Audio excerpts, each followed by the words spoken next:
Om Swastiastu. Halo, perkenalkan, saya Niluh Saryesta Damayanti. Di video kali ini, saya akan memberikan pemahaman mengenai paradigma penelitian sosial. Nah, definisi atau pengertian dari paradigma itu sendiri adalah sebuah cara atau suatu sudut pandang terhadap sesuatu yang telah disepakati oleh komunitas tertentu.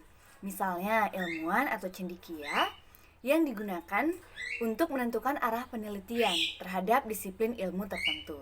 Fungsi dari paradigma penelitian sosial itu sendiri adalah sebagai fondasi awal dalam mengerjakan suatu penelitian.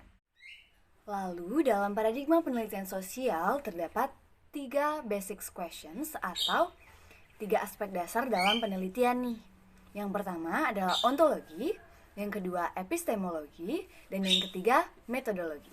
Ontologi adalah ilmu tentang keadaan atau bagaimana sesuatu itu merupakan hal yang nyata atau ada pada realita.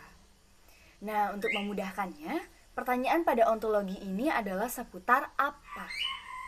Jadi, bagaimana untuk membuktikan sesuatu benar-benar ada dan nyata di dalam suatu realitas. Yang kedua, yakni epistemologi. Epistemologi adalah ilmu mengenai batas-batas dan dasar-dasar ilmu pengetahuan. Nah, pada epistemologi ini, pertanyaan yang terkandung atau dimuat adalah mengenai siapa, yakni siapa penelitinya, dan apa, yakni apa realitas penelitiannya. Selanjutnya yakni metodologi. Metodologi adalah ilmu mengenai proses atau cara-cara ilmiah yang digunakan dalam mengolah data pada sebuah penelitian. Pada metodologi, pertanyaan yang digunakan adalah bagaimana, yakni bagaimana suatu realitas dapat kita pelajari. Selanjutnya adalah mengenai karakteristik paradigma. Nah, dalam karakteristik paradigma ini terdapat 4 subbagian, yakni mengenai positivisme, postpositivisme, interpretivisme, dan kritisisme. Yuk, lihat. Positivisme disebut juga sebagai sebuah ilmu yang merujuk pada studi terhadap masyarakat.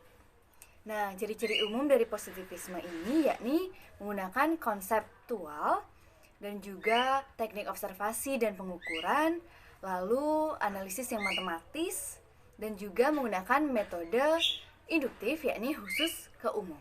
Pada positivisme biasanya menggunakan metode penelitian kuantitatif. Postpositivisme menganggap bahwa teori ilmiah bukanlah lagi sesuatu yang dianggap kaku. Jadi teori ilmiah pada postpositivisme dianggap tidak tetap atau dapat berubah-ubah. Sehingga menurut postpositivisme bersifat terbuka dan dapat diperbaiki. Metode yang digunakan pada postpositivisme merupakan metode deduktif, yakni dari umum ke khusus.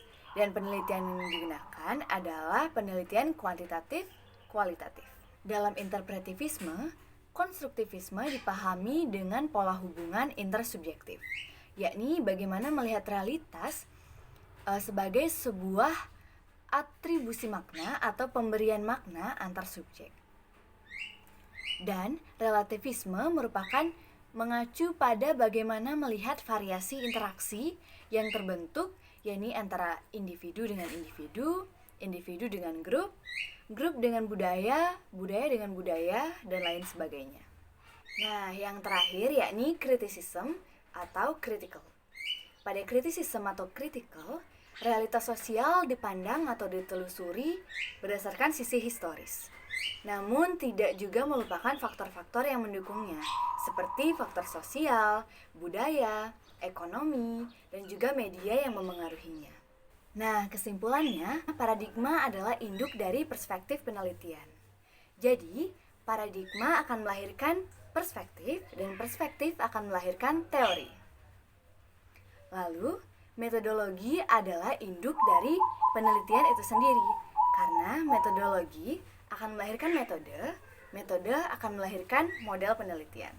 Demikian paradigma penelitian sosial pada video kali ini. Terima kasih atas perhatiannya dan saya mohon maaf apabila ada salah kata. Om Santi Santi Santi Om, sampai jumpa.